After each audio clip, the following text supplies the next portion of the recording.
All right. You're the chair.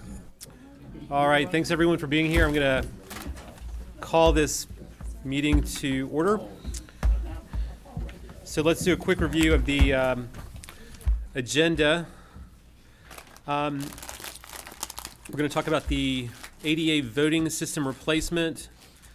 We're going to have a discussion about the capital expenditure reimbursement resolution, an update on the East Asheville Library, discussion of a potential solar site, update on the RadTip connector donation and interlocal agreement, and have a discussion about our boards and commissions policy. And as with all of our pre-meetings, we're not going to vote on any of this. We're just going to have some discussion about it today. Are there any other topics that any commissioners want to place on the agenda for our pre-meeting today? All right, thanks. Then we'll follow the agenda as we've outlined here. So to kick us off is the ADA voting system replacement express vote, and Joyce Canavel is here to talk to us about that item. Hey. And for the record, it's Canavel.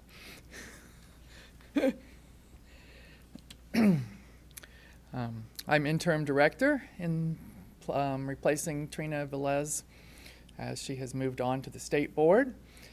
And so we just wanted to update you from the letter we had, our board had written to you on September 25th about that the state board had now certified additional equipment and that there was going to be demonstration of all three companies and that, counties could test equipment.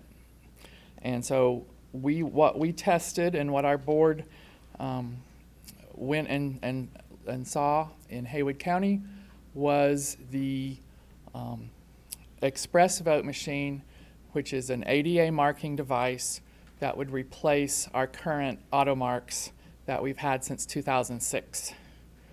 And we tested it in the municipal election for Woodfin and Weaverville in all 12 precincts, and it was successful.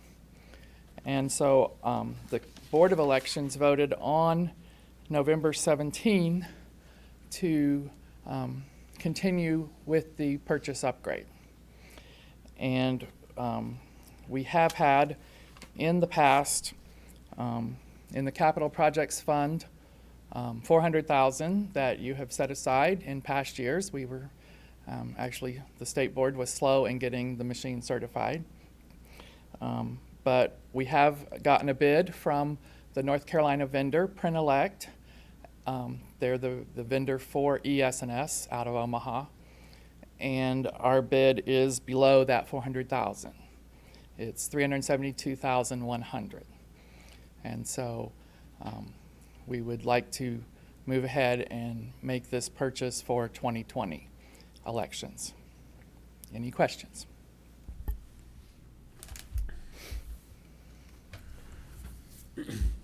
Doesn't look like there's any at this time. Thank you. All right, thank you very much for the update. This will be an agenda for a vote at the next meeting. Very good.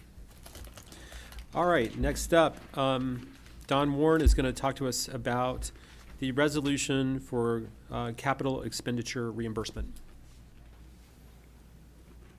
Welcome. Good afternoon. Good afternoon. All right. Anyways, so we're going to talk about the reimbursement resolution. You have seen this in the past. Well, some of you have seen it in the past. Has been brought up. So what is a reimbursement resolution? Well, it allows us to spend funds that we have today and then be reimbursed from debt issuance in the future. If we don't do this, if we spend any money on debt-related projects, we will be out that money. There'll be sunk costs. So we need to make sure we're doing this. It also allows us, well, I shouldn't say allows, but it makes the LGC happy if we go about it this method, because then we've got contracts in hand, we've got the bids, everything's running, they're legitimate projects, that sort of thing. The LGC likes to see that before they approve your debt issuances. So this is a common practice. Most entities, you guys have done it here in the past. The question that I have for y'all is, moving forward, we can either go about bringing a reimbursement resolution every time we do this, or you can delegate the authority to me, the finance director, to basically do that, and then I can report to you on a quarterly basis if we actually do one. So I just want direction on which resolution I should bring to you on the 17th for your consideration. And also answer any questions about a reimbursement resolution if you have any.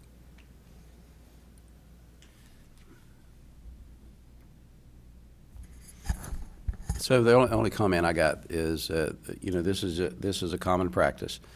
It is required, has to be done, and does it have to come to us? It doesn't have to. That's what I'm saying. You can delegate that authority to me. I can do the resolution. And then I would come to you on a quarterly basis and say, this is the reimbursement resolution that we did. I'm still required to report back to you that we did something. So it's just a matter if you want to go through the formality of seeing this in the future and then voting on it and approving it, or if you just want me to report back.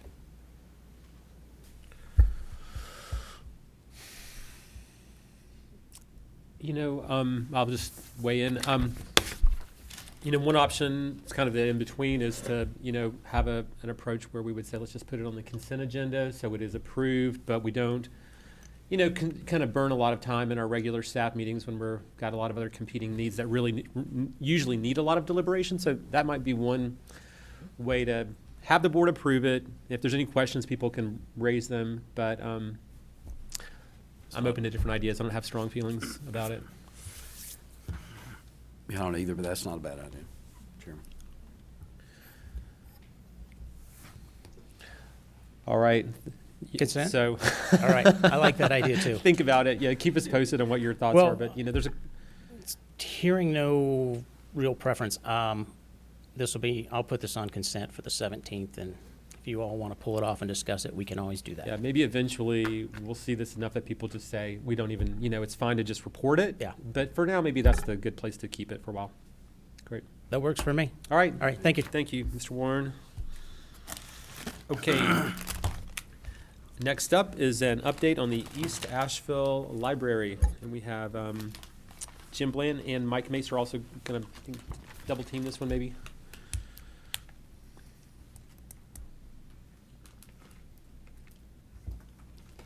Good afternoon. Good afternoon. So we've received the final cost estimates on the East Asheville Library and are here to present those details and seek guidance on moving forward. I'll discuss the finer details on the construction bid in just a moment, but first want to give you a summary of the amounts.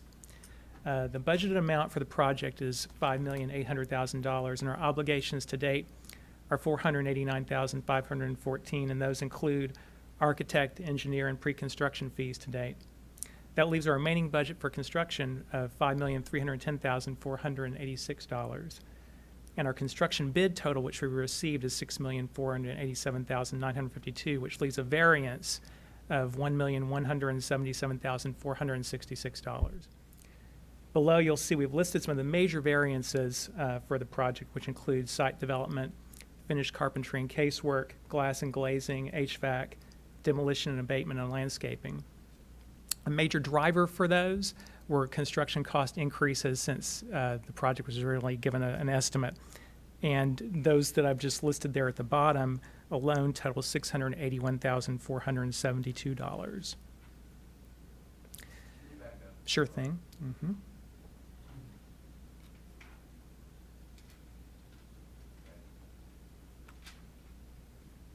Oh, sure. Yes. So you're saying that you spent $489 planning and development. Thanks, Jerry. Those are the sort of sunk costs we have in the planning and development of the project to date, and then the original budget amount. The hope was that it would come in at 5.8 million or less. Correct. For investments to date and all remaining costs. That's right. Okay, just want to make sure I'm interpreting. Yeah, absolutely. Okay, thank Yep. you. So what was the original budget? Is the 5.8 Wasn't it an increase from a Yes. number before? Yes, I think it was 4.3 before, 4.5, sorry. It was 1.3 was the additional add-on, that's right, So you're going from 4 point, well, not you, but right.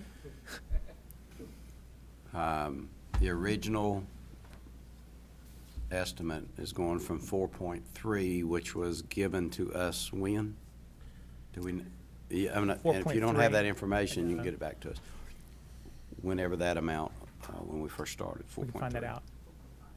4.5, thank you. 4.5 to 5.8. And now we're going to 6.54. Correct.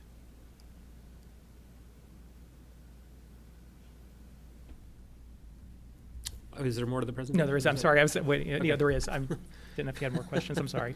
To break down the bid details further, the core bid is $5,944,431, which doesn't include costs which I list there. The fixtures, furniture, and equipment is $325,000. The playground costs and the crosswalk costs and the basketball court costs, you may recall, those are part of the lease conditions, and those costs are outlined there. The playground costs were $70,000, but we also have the matching grant that Parks and Recreation obtained for $35,000. Excuse me. And then we also have listed there optional alternates, and those items are items that really improve the look and feel of the building. They aren't essential to have a functional building. I'll outline those in just a minute, but those total $223,000, and $482. And then General Services has value engineered some elements of the project to reduce the cost by $223,544. And that gives you your project total of $6,487,952. What were the optional alternates? I'm going to go into those. I'll show you those towards the end. To break down the value engineering highlights, these will give you a sense of some of the things that they've value engineered in the project. One of the things I wanted to highlight on here, though, is the Japanese maple relocation. I don't know if that's been talked about to you before, but there's a tree on the property that is has some sentimental value, and the committee was very adamant that that be preserved. But that was a very significant cost. Obviously, you can see of $30,000 to do that, and that would be, but just something to highlight to you because that is something that is important to them that is retained on property. So, but it was our number 2 highest cost in that value engineering effort. The alternate cost, which I mentioned, the $223,000. Go back. Sure.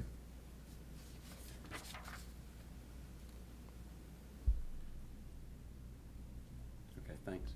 Sure. The alternate costs, again, these are items that really just improve the look and feel of the building. I'll just kind of go in order of the things that are listed there. The operable wall, that's a partition in the meeting room which splits the room into 2 and allows for smaller meetings to take place. The wood trim, that is a feature in the interior of the building which basically creates a warmer feel to the building, and it was something that was consistent with the look and feel of our other branches and also that the community desired. The sunshade, which is on the exterior of the building, actually there on the right, that provides reduction in glare in the reading room and also just kind of provides more visual appeal from the street. Then the trellis in the courtyard, those again are optional items that just really improve the look and feel of the experience of the building, particularly the courtyard, because we want the library to be a destination space, and we have the park feature, and the courtyard really is important too for people to come and spend time and enjoy the library. So those items I think really add essential character to the building. I think if you remove those, it will really alter the feel of the building, but they are things that could be removed and you would still have functionality.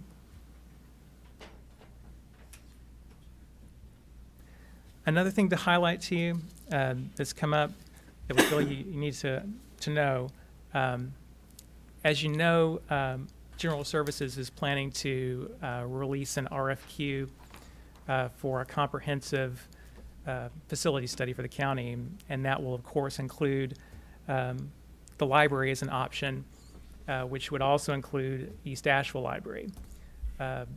What we don't know, of course, is what that study might find. It could find that we're on target with our current design, but it also could determine that there are opportunities and needs not captured in the existing design.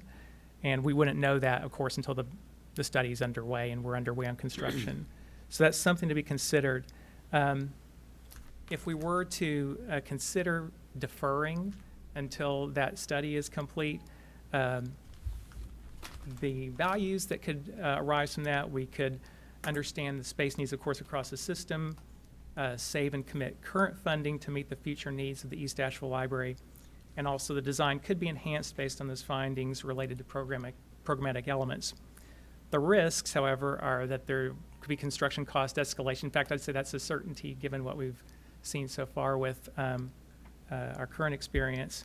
We would also forfeit the matching grant for the playground equipment, and there would also, of course, be additional time and resources required to rebid the project at a future date. But this is something that is certainly something for you to be aware of, that if that effort proceeds with the master facilities plan, it would speak to the East Asheville Library at some point along the way. So with that in mind, we're requesting your direction on how to proceed, whether we should move forward with the current project and approve the additional funding to complete the project at $1,177,466, or delay the project activity pending completion of the comprehensive facility study. All right, thank you, Jim. Jasmine, Brownie. what do you want to do? This maybe it's self-evident, but I would love to just talk about it. It seems like you've kind of gone through and taken out any elements of the project that might have been more aesthetic or. With the alternates, you mean? Yes. Yeah. What would it mean to no? Those weren't taken out. No, Those they were weren't. pointed to. Those are but included in those that are total part of the 6 cost. million. They're broken out, but they are included in that total cost. So So this, that final number that's everything. that doesn't, That's all in. that would include all those features. So That's that correct. doesn't include taking those out. Yeah. Oh. We could take them out. So if we were to start removing some of those, it would reduce the 1 point. That's right. Well, then I'm glad I brought this issue up. Well, I guess I'd like to dive in and talk about some of that. I mean, I think, these are hard calls, but it's such an important project that there's such community support around, and also we've certainly seen the cost swell. So I'd like to kind of hear folks' thoughts on how we might proceed. Well, one of the concerns I have, if we put it off, I remember this was one of the first meetings I attended 3 years ago when I became a commissioner. And the people in East Asheville had been complaining for years how we put off doing something to the library. And I was really shocked when I went through it, because I saw, from most instances, the same thing that I saw when I became a branch manager at East Asheville and would go up there and read the Wall Street Journal in the 70s. Nothing has changed. But, I have a concern, because if we put this off, how long are we talking about? What's going to happen as far as the cost, the escalation, and all?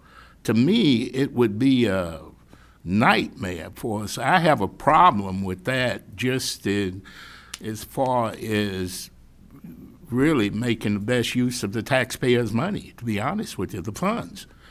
Because I don't think at this point in time we can afford to put it off. It's not going to be fair to the people out there, and from what I see, it's fine. And, if we get any kind of plan that's worth a darn, I don't think we'd be that far off from it. But to me, I think we should move on ahead with what we have here, and let's go. Because if you talk about doing that plan, how long will that take? How long is that going to push it forward? 6 months. We just fiddle-fuddling around. No, I have a problem with that. Other questions, comments? Well, I feel a little bit helpless. I feel like I'm in a really difficult position. And we've got an original estimate that started at 4.5. we all wrapped our, I mean, we all got excited about making the changes. We wanted community input, and our expectations was 5.8 million. So I really don't know what happened. And it's 1 it's coming in now at, bring the first slide back up. And just on this point, Joe, if you don't mind, so I think it was, we got the last estimate, which was an increase from the previous estimate. Yeah. I believe Mr. George Wood was still, Right. he was the interim when those numbers came in. Right. So what were those numbers like, how did that number, there wasn't like a real bid, like companies didn't put in No. actual bids, right? So that was an estimate. That How was was an that estimate. number arrived at? I wasn't here during that time, so going back and doing some of the Understood. research, Right. it looks like there was some kind of design developments, started out at a 10,000 square foot building, went to a 12,000 square foot building, to a 15,000 square foot building. Now to where it is, it's 13,900 square feet. So if you're putting estimates out there based on different square footage makes a huge difference. Of course, but I think my recollection is that when George was here, we did get kind of a final, I think that the Yes. design of it had been finalized, and we got a number then. It was higher than what we were expecting, so,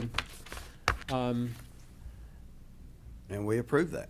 and we did. I mean, we kind of were poised to have a similar discussion of, do we need to make some design changes or things like That's right. that? And I think everyone said, we need to just move ahead with this. So I guess we're just trying to understand how was that number derived? Because I'm assuming that the numbers you have now, but correct me if this isn't right, is it based on a real bid from a real company, real or is it bids, still an yeah. estimate? 31 bid packages, 3 per bid Okay. package. Oh, good. This is all in. So this is the So- this is the low bid from a That's real correct. company? So you Okay. talked So about. can we go to the other slide real quick? Okay. So I want to point out what you're talking about, Rowney, because that slide tells you the construction bid is 5.9.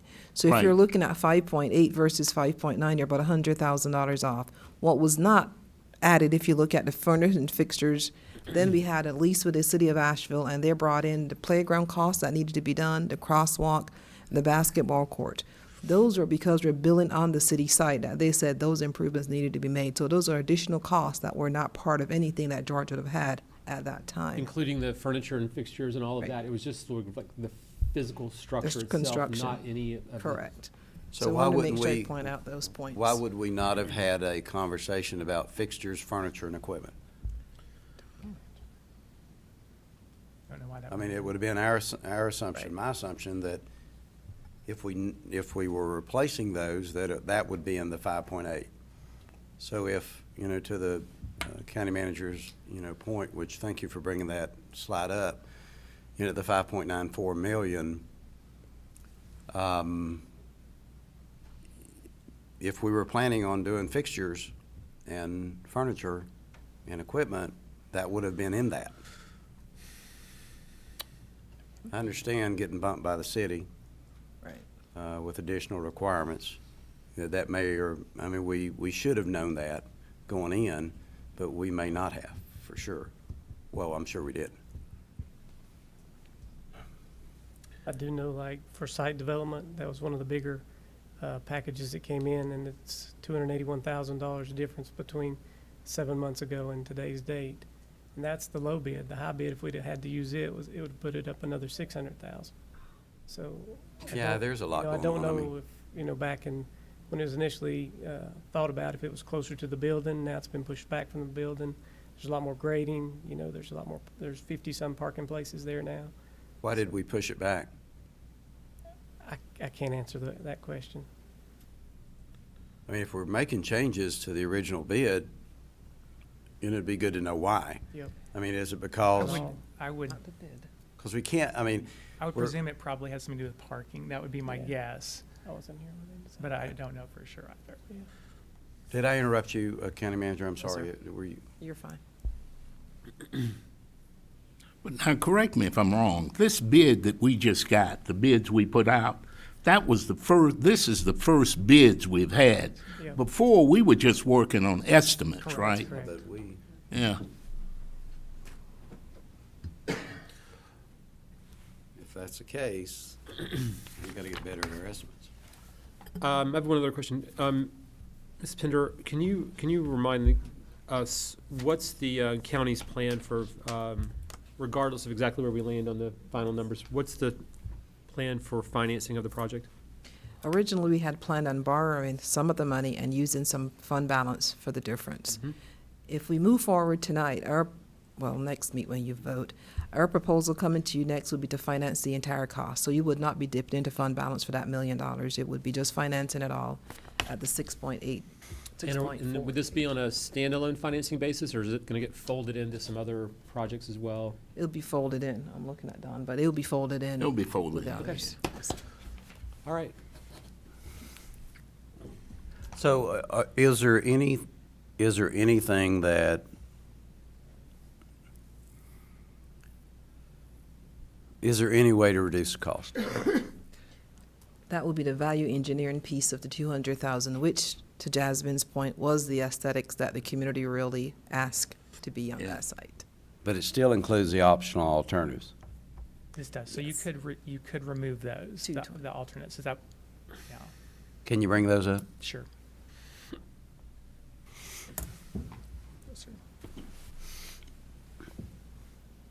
We have already reduced the 223. That happens to be the same number, but those were the value engineering pieces. We can do another 223 in the alternate cost, but that was the aesthetics and the exterior look. Okay. And in terms of the, my predisposition is to not delay it, but just in terms Oh, of I this don't wanna idea, delay it. the idea of the facility study,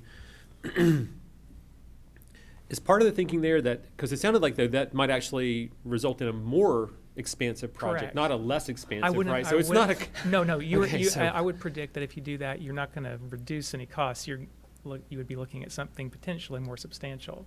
would that be because of potentially, consolidating here as opposed to the number we manage now? So this project gets more expensive, but we save some money elsewhere, or what's the? That's potential. That could come as a result of the study. Okay. I can tell you from past experience that type of thing does happen when you do studies. They'll look at your geographic placement of buildings, your square footage, determine what makes the most sense in terms of Yeah. reaching the most people and the most. Okay. So those types of things do come to those studies. Yeah. Well, I'll just, I'm in favor of moving ahead. My only question would be, do we say, hey, I'm not saying don't do any of these things, but do we say, try to find some savings, somewhere? That's kind of, it won't, it doesn't, in the totality, it won't be a lot, but, I'd be open to, asking for that, to see if you can maybe get that number down a little bit. I don't want to sit here on the spot and say, do the courtyard, but don't do the trellis. But I'd be open to the idea of trying to find some savings there. But fundamentally, I think we should move ahead with the project.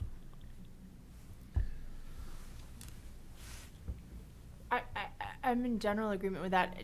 Among those 5, are they all aesthetic, or are there any that would sort of rise to the top of having some additional functional or Operable wall. safety? The operable wall is not aesthetic. It would just provide additional functionality in the room. Okay. The sunshade would provide some functionality as well in terms of reducing glare in the reading room. There will be shades in there, Sunshade, but yeah. The that just would library. provide additional screening. Okay, Yeah. that's helpful information. Yeah. Thanks.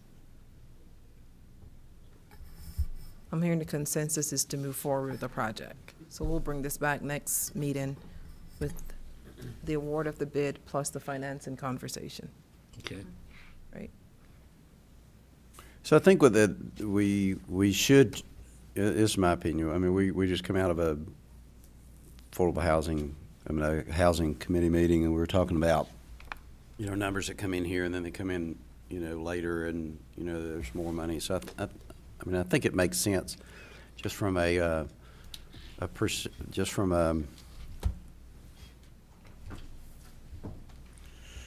not necessarily policy standpoint, but we should challenge the number to be better, to be lower, because it's up considerably from our expectations before. And so until now, we didn't know anything about that. I did not know, I just got back from, we opened up spent a little bit of money over in in West Asheville at the, in Candler. And, which took it took quite a while to do that work. And we were very diligent in the amount of money that we spent, and we had, General Services did an amazing job on that. And I think the Friends of the Library were happy. You know, and I want people to be happy. It's okay with me if they're not ecstatic. Okay, it's okay with me if you don't get everything, particularly since we're over. And I mean, when I look at that, you know, I kind of think that we probably got to do that. But do we really have to do the other things now? But then it's difficult to have these kind of conversations when you go, well, but it's only $220,000. But could we do a lot with child care with $220,000? Sure we could. You know, $220,000 is a lot of money. But I don't want to be the villain that says, okay, you got to cut $220,000. So if we can save some money there, I mean, nobody's against that project, I don't think. Anybody here? I'm certainly not. But I'm kind of in a little frustrated, you know, position since it's come in so high. I agree with all our colleagues who can't wait. You know, we got to get it done because it's just going to be even higher. So I'll just throw that out there. So we're not voting on anything right now. So Okay. good to look at some of that if we could. I think, Jasmine, you were kind of asking what, you know, in that whole group we really should be doing, I guess. I don't want to put words in your mouth, but. Yeah, just more information about, I mean, like hearing about the wall, for instance, is really helpful. Yeah. I'm in the same place as if there's costs that can be cut without compromising Yeah. function, that it feels like good stewardship of public funds to do that at this point in the project. Yeah, I think. and- But I don't want to delay moving forward or cut the heart of the project in any way. And the other thing too, now watch me closely, both sides of my mouth are going to move, okay? Because at the same time, if you really got to have it, it's the cheapest to do it. But we need to be convinced we really got to have these things. It's not just a suggestion. It's not just aesthetics. Because I mean, we're going from a library that was a mess to an amazing structure that's going to benefit the community. But there may be some things in there that we've put in that, since we're over budget, that we really don't have to have right now. But if we have to have them, we want to. If we have to have them, I want to approve them. But I want to know we got to have them. I agree in moving forward and also looking at some cost-cutting measures. At the same time, though, as we know that folks are not utilizing libraries like they once did, what are the aesthetics that we want to keep to excite people to go to the library? I mean, there for a while they'll be excited about a new building, but what's going to continue to draw them in on a regular basis? So I don't want us to lose sight of that aspect of the project. If we're going to do it, let's get people in on a regular basis. All right. Robert, do you have any comments on this before we move on? Just listed, but I think Commissioner Edwards said what I wanted to say. You know, they're going to be excited about the new library. Absolutely. And go on. I mean, I know we can't stop. I wish that we had been informed earlier of knowing that was a bid or a estimate instead of a bid. I was under the assumption that that was an bid that we got back a year and a half ago. So I know we got to move forward, but I think everybody's expressed what they think. We got to move forward, but if there's any way, just slice a little bit of that pie off. I know everyone would appreciate it. Okay. All right. I think everyone's kind of weighed in. I know it's not super specific feedback, but you know, I think everyone's really excited about it, the project. I mean, this is so. Thank you for your consideration of whether. I mean, it's not going to change the top line number a lot, but some of the different optional features you've shown. If there is, you know, some thoughts about maybe a couple of those to not do it this time, great. But I think the commission wants to move ahead. There are a lot of features in this library that are not typical in other libraries, right? In terms of the amount of community space, things like that. So I think we've listened well, and we are investing in a lot of things that, in a lot of ways, do go above and beyond what's a typical library. But again, it's to kind of serve those functions that libraries have now that they didn't used to. So I think those are all part of what makes this a great project. So when is this going to come back to be voted on then? We would award the bid next meeting, the 17th. So we'll vote on it at the next meeting. Sir. All right. All right. Thanks for the update. Thanks. Appreciate your chance to let us talk about it a bit. Okay. Next up is Jeremiah Leroy is going to talk about a potential solar site.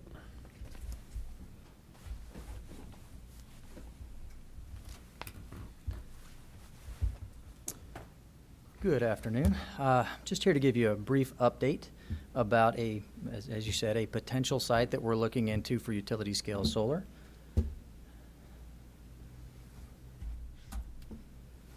There we go. So some of you may know this site already. It's often referred to as the old Chemtronics site in Swannanoa. It's been around a long time. It's a very large, very unique property in our area. It's about 500 acres. It was formerly a manufacturing facility for some pretty bad stuff. Then it was declared a Superfund site back in the early 90s. So it's got no plans for future development. It is fairly unique in that at least the front valley of this area is relatively flat, good topography, for our region.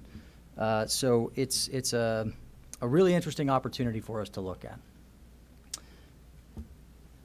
Right now, we're just simply in the process of reviewing the site for its potential. So we have sent an initial letter of inquiry to the site owner.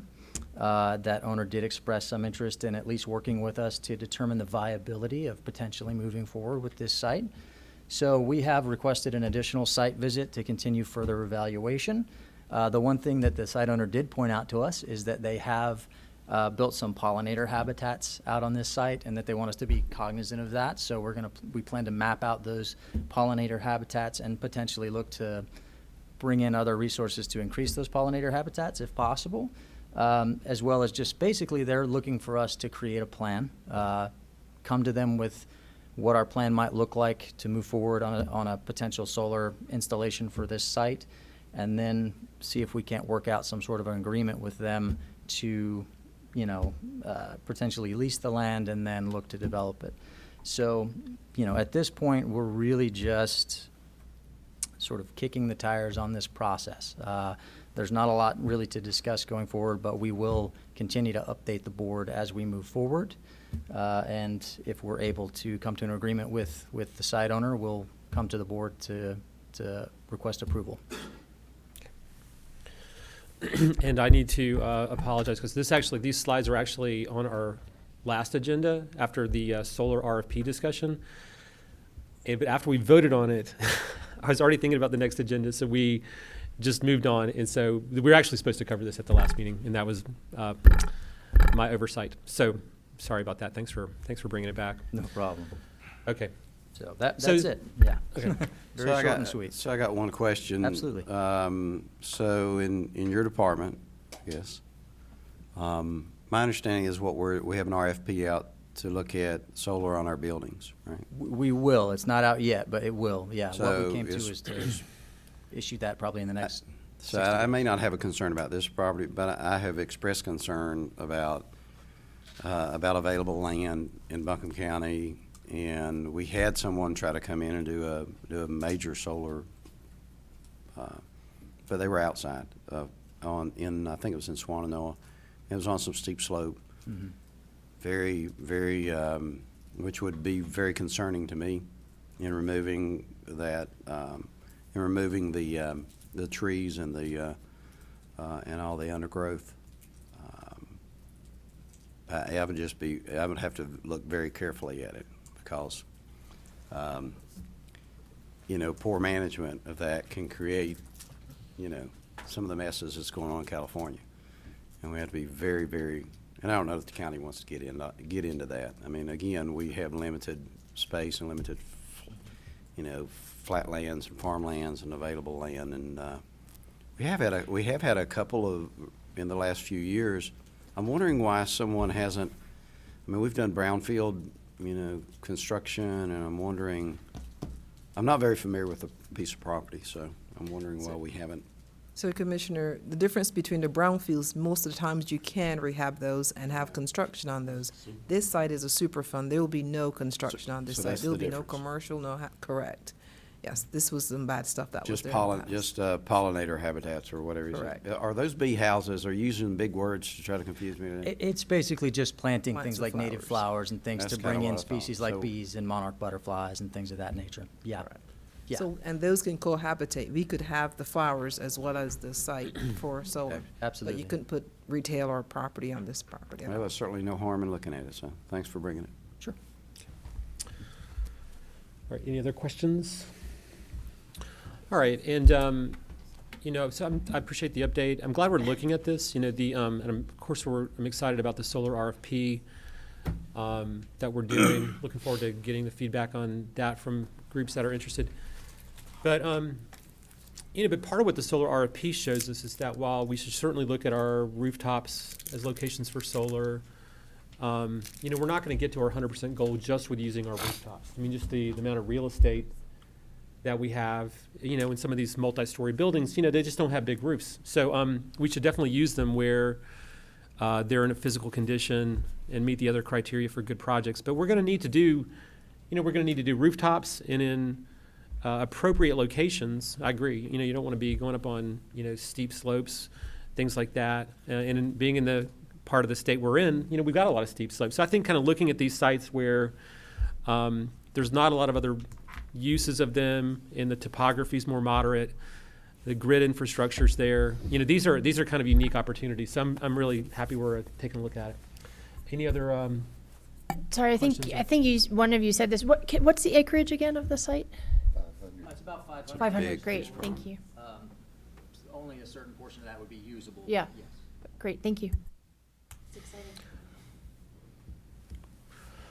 Great. All right, Jeremiah, thanks so much for the update. All right, next up, Josh O'Connor's going to give us an update on the RAD tip connector donation and interlocal agreement. Okay, hopefully this one will be brief, as it's a continuation of a budget allocation that you did during the previous year. This is just to catch us up on the paperwork to actually take that money to the city of Asheville. So this is for the RAD tip connector. I'll get into the map for a second. RAD tip stands for River Arts District Transportation Improvement Project, and this is the piece that connects our greenway system to all the work that the city of Asheville is doing along the river. Go to the next slide. Oh, I've got to do it, sorry. There we go. So the northern segment of this section of Greenway that we're asking that the city of Asheville assume design control of starts at Broadway Avenue and goes south to Hill Street, the intersection with 240. We originally conducted a feasibility study on this section of Greenway in 2018. Our conclusions were that this was a relatively expensive section of Greenway to build along the river. We would like to partner with NCDOT and use cost-sharing arrangements to make this connection more quickly and much less expensively by creating an on-road connector or a glorified sidewalk. The city of Asheville would like to pursue a more in-depth plan for a greenway alongside the river, and so we are allocating our grant money to the city of Asheville, and that process is already taking place. And as part of that, we also allocated some $20,000 of match money to the city of Asheville. So the entire grant was $300,000. That was $240,000 of Federal Highway Administration Service Block Transportation Grant funding, matched with $60,000 of local match. That money is coming from Buncombe County, which will provide $20,000, City of Asheville, which will provide $20,000, and Connect Buncombe, the Greenway Advocacy Group. They've already provided $20,000. With your approval, we'll donate the match to City of Asheville. City of Asheville will take on the largest part of the responsibility for pursuing this project and the design. Buncombe County will still retain our ability to create a connection between the two greenway systems using a sidewalk connector with NCDOT, and we'll be sharing that cost with NCDOT while the city works on the design of this greenway. So with that, I can entertain any questions that you might have. So I want to be clear because Josh, I think you mentioned that this money's already been allocated in the budget, correct? Correct. So there's no new money that you're looking to allocate. We're just giving an update of where we are. So what was it allocated for in the budget? It was for this particular use, the $20,000 match Brad to did. go to City of Asheville. Oh. This is just the complexity of interlocal agreement between two governing entities. The piece that we've also built into it is should the City of Asheville decide not to enact or exercise this grant, we do get our money back. Okay, thanks. All right, Josh, thanks for the Thank update. you. Sounds good. All right, last up, discussion about our boards and commission policy. And Lamar or Avril, were any of you teeing us off on this one? I'll start and then I'll turn it over to Lamar. Okay. As you recall, we had an item that came before you several weeks ago, and you mentioned that we should be advertised. At that point, we took the chance, the clerk's office and our manager's office, we took the time to go back and look at other municipalities and other counties and look at what their policies are. And we have a draft for you tonight that Lamar is going to walk you through. Great. Yeah, in light of some of the concerns and questions about the process, we wanted to kind of shore up the process. We looked at quite a few different counties and cities and tried to make the process a little bit more refined. In that we have included a draft of the policy, and it is in the policy format that we use for all our policies. As well, I wanted to mention that Stacy Woody, the deputy, is out there as well, and she may have some information to add. She did a lot of the lead work and a lot of the research for this. So if you look and turn to page 2, we'll just hit some highlights of some of the aspects of the policy. And if you look to, I'm going to start with 5.1. And it basically says that any citizen of Buncombe County can be on the actual board, committees, or authorities. And this was kind of refined because I think we did have a question at some point that somebody outside of the county wanted to be on the board. And we wanted to kind of clear this up and make sure that there is no question with that. Even if it is a city board and somebody that we appoint, we want to make sure that our appointee is just within the county of Buncombe. So that is a 5.1. I want to jump down to 5.3, and it says that no county appointee may serve on no more than 2 boards unless they're exempt by the nature of the position that he or she may hold.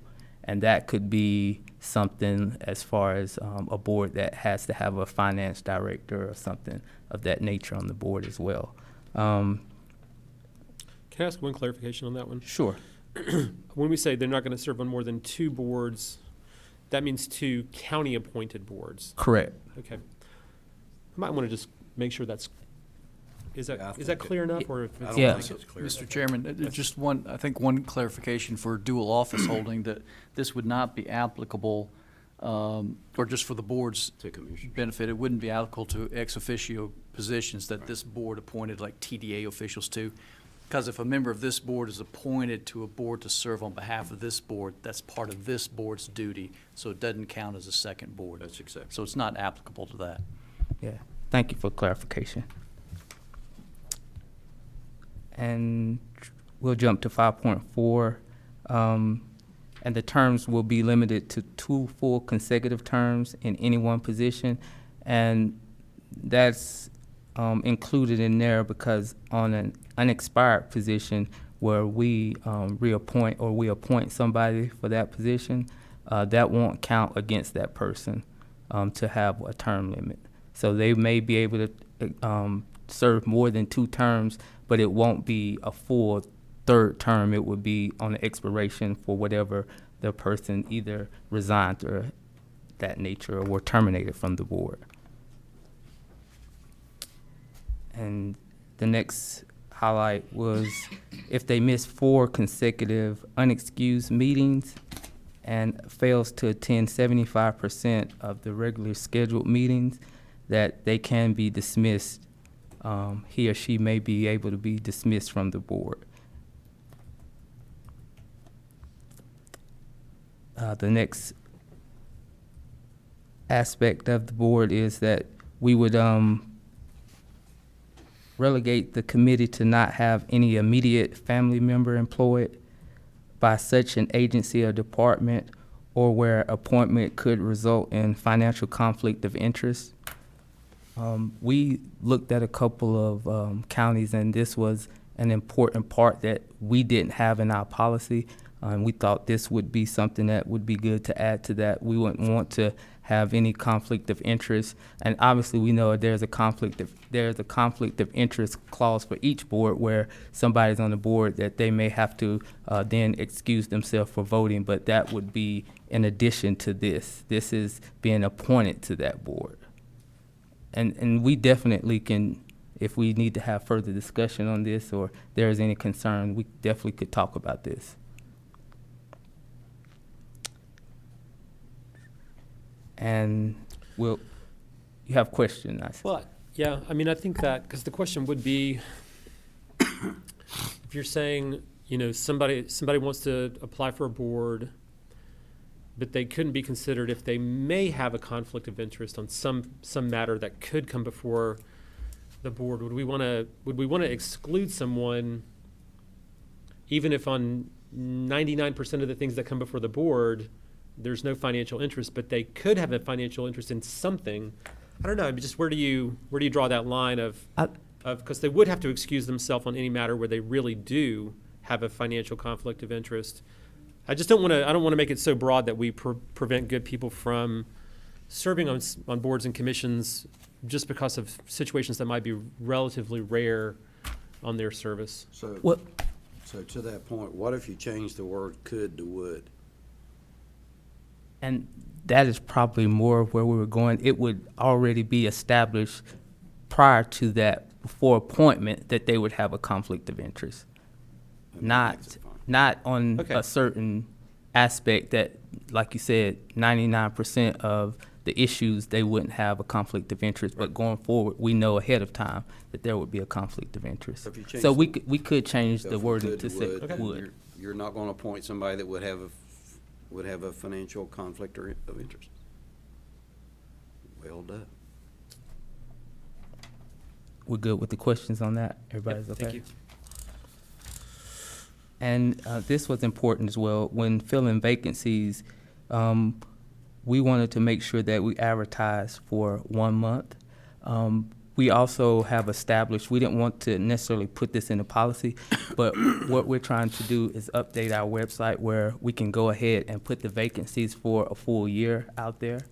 So this would definitely cover that, but in addition to that, we would do additional advertisement of the vacancies. So that is a point of clarification there. But we would want to have the policy state that we were advertised for 1 month. And there will be an exception to the rule that if the commissioners decide on a replacement or a recommendation of an active applicant, they could appoint that person without further notice. And that is just an exception. That doesn't mean it has to be followed, but the board has that leeway where it can make that more of a quick turnaround as far as appointing somebody that has been recommended because somebody was terminated.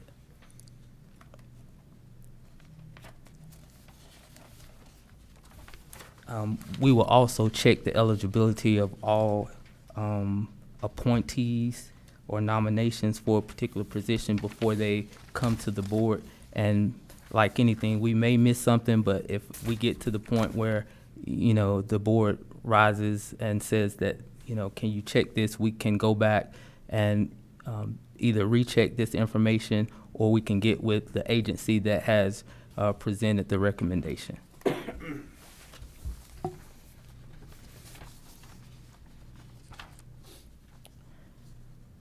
And I think that is probably the more the highlights as far as this policy is concerned. And we definitely can change anything or tweak anything. This is the draft. I just want to reassure you that this is a draft and it will be up for your consideration whenever you're ready to bring it forward during the meeting. So, Stacy, I don't know if you would like to come up and have anything to add. Much covered everything, but we did look at other counties like Mecklenburg, Cumberland, Hanover, Gaston, and the city of Asheville's policies as well. And we tried to take the best from each policy and make sure that it was included in ours. Great. Anything else? If there are no changes, would you want this to come forward at the next meeting? Or did you want some time to think and process? What is your Well, pleasure? let's see if there's any further discussion about it, and then we'll see. One question, does this policy apply just to the community members that the commission appoints to our boards and commissions, or does it also apply to the commission itself? Because sometimes we serve Community. on different boards and commissions. So does it apply to the Board of Commissioners or just the community members that we appoint to boards and commissions, or both? I'll defer to Avril. I see she's shaking her head, so. And I was actually I mean, it talking kind to of the reads like it's meant for the community It is the members, but I just want to make sure, because we do sometimes appoint a commissioner, Right. and would all the same kind of rules apply, so to speak? This was targeting the community, your appointments of community members to certain boards. Okay, okay. And we can clarify No, that. thank you. We might want to just kind of put that in there, because we That do language in sometimes there serve somewhere. ourselves, so we want to make sure this is about when folks apply to be appointed by the board to a county board or commission. Okay, the other question I had was, so let's say we adopt these procedures or something like it. How are we going to decide how to appoint folks, right? So there's been some discussion, I think, just kind of informally, but we haven't had it here yet, so I want to bring the topic up. Do we want to have like a subcommittee of the county commission that works? Because I think if we go through this process, I think we're gonna get a lot more applicants than we have gotten in the past. And I agree, that is a good thing. So we're gonna have a lot more people to consider. And do we want all 7 to do every bit of that, or do we want to form a subcommittee which can't make decisions, but can kind of, work in a small group to say, let's look at this, maybe bring some recommendations on some matters that might be considered, consensus or, not controversial. Maybe they would make recommendations that the board would typically accept, or maybe if it's, some of the boards that really have a lot of, kind of direct decision-making authority, like, planning and zoning, board of adjustments, some of these that, I'm sure that for boards like that, my sense is that probably all the commissioners will want to probably interview candidates and stuff like that, but we may not want to do that for every single applicant for every single board, just due to the volume of work. So do we want to have a subcommittee to kind of help work on some of this and bring ideas back to the board, or do we want all 7 of us to be involved in every part of that process, or what are folks' thoughts? So my thought would be that we're changing the policy. I think jumping into appointment of committee would be way too quick. I actually think it's going to save the commissioners time. I actually think it'll streamline it. I think it'll be better, and I think that we just keep bringing them to us under the new policy, and we see how we handle it. And if it becomes overwhelming, then we decide at that time, to do another committee. That would be my thoughts.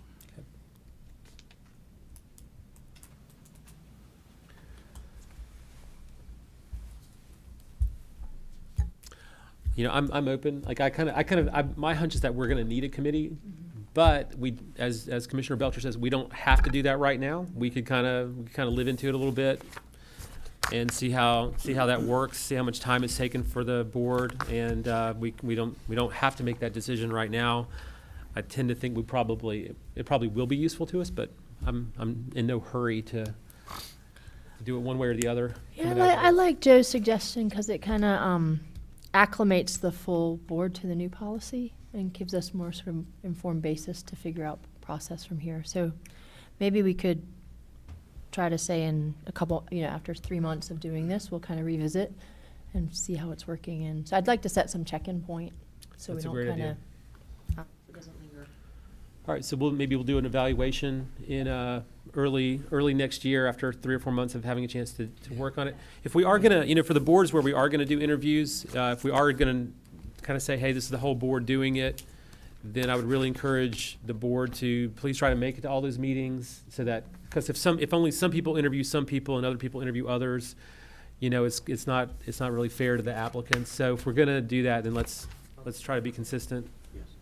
I will state further, in doing research for interviewing with the board, if it's going to be the entire board, it's going to be more than 4 or more than 3 members of the board, it would have to be done in a public setting. That's right. Yeah. That's right. So when we, That's what we so did when before. we get to the end of the meeting where we look at the boards and the applicants, then I think we'll say, hey, yeah, let's interview for these positions, or let's at least interview, so and so, whoever the board of commissioners want to interview, and then we'll set a time to do that. So that'll be a public meeting. That'll all be open. Yeah, it will be a special meeting. That's I mean, right. I know Brownie remembers it. We used to we did a lot Well, of yes. interviews If they- before. I mean, several years they ago, just said- we interviewed it was not uncommon for us to interview. If there was 2 and there was 4 or 5, then most of the time we'd end up interviewing to try to come up with the 2. And Mr. Chairman, Commissioners, we did discuss this a while back. I discussed with Heather, and we did some research on it. And I know it's been the pattern in practice to do interviews differently, but it would be a public meeting. It would be a special meeting, even 1 or more members.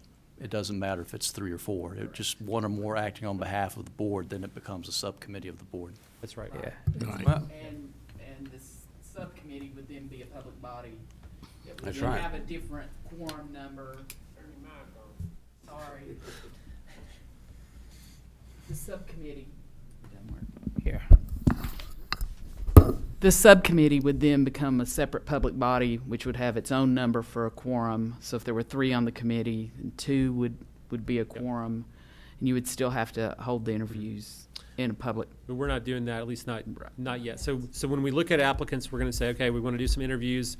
Let's do these before our next meeting, for example. That's what we did before. Based on how many people we need to interview, let's start at, whatever time of the day, and then we'll just call a special meeting to do that.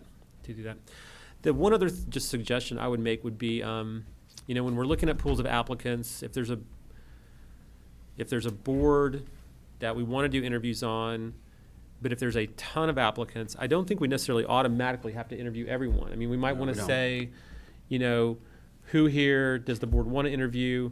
My suggestion would be that we have, and it just doesn't have to be a formal policy, but maybe just an understanding that if any member of the commission wants to interview someone, I think we should. So if someone's willing to speak up and say, Good let's make point. sure we interview so-and-so, then they would be on the list. We don't have to debate it and vote on it. Like if somebody wants to get them on the interview list, let's just do it. And to make that simple.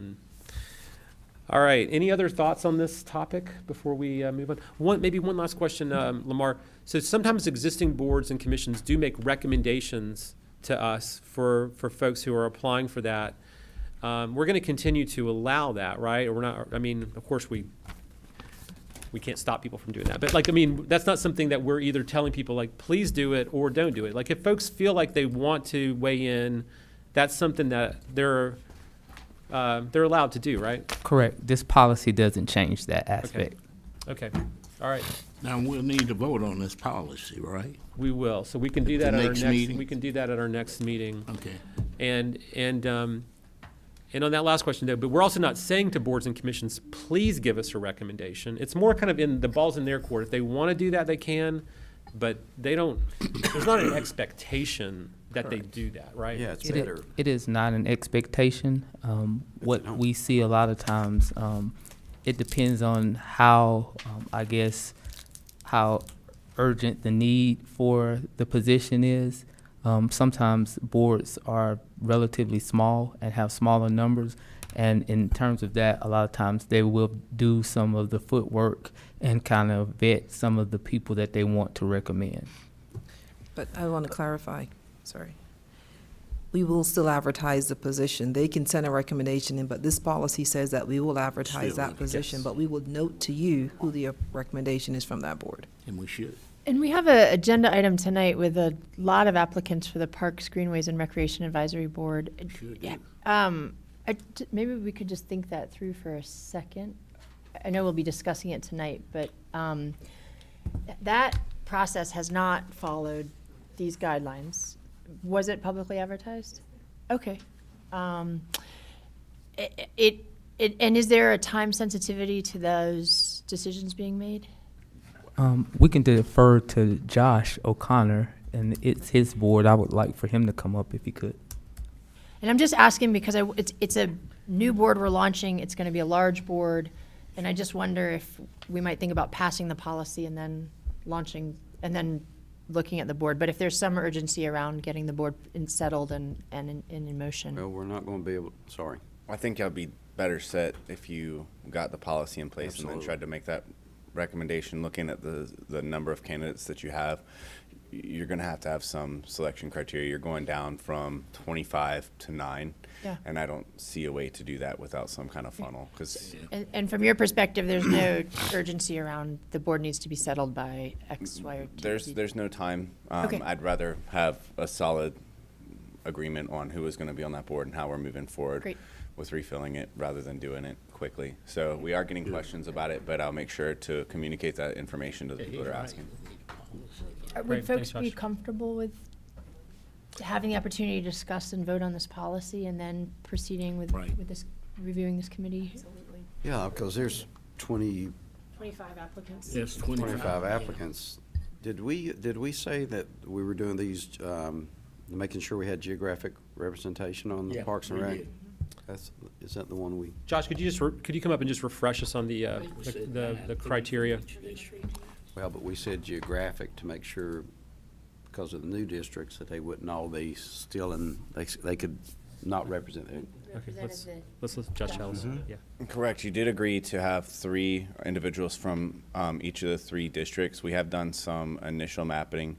I've not gotten the results with each applicant pinpointed, but I can tell you that you have a pretty strong core around the city of Asheville, even if they do lie in District 1. So that's still going to be an issue. Unfortunately, I think that's going to be something that you struggle with because of the type of people that are going to be interested.